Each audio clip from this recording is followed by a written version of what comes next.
सब ठीक हैं।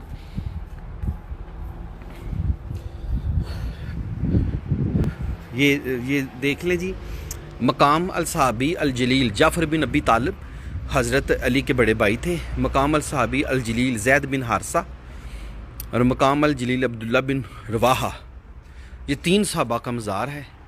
जो लोग देख रहे हैं लाइक शेयर करते जाएँ, दुरूद शरीफ पढ़ते जाएँ। ये आपके नसीब हैं कि मैंने वादा किया था, अल्लाह ताला ने पूरा कर दिया। अब आप 3 सहाबा का मज़ार देखेंगे।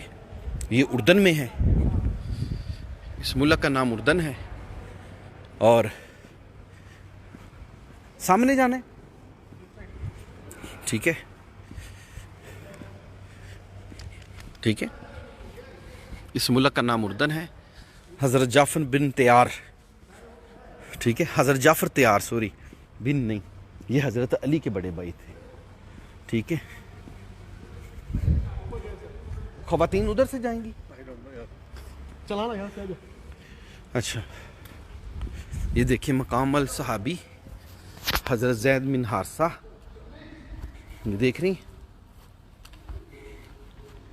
ये देख लें, क्योंकि कई जाहल किस्म के दोस्त नहीं मैं कहता उनको, वो बड़ी तनकीद करते हैं जी, आप पता नहीं किन जगहों को जाके मंसूब कर देते हैं। ये देख लें,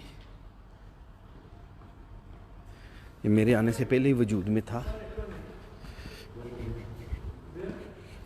ये देख मकाम अल सहाबी ज़ैद बिन हारसा,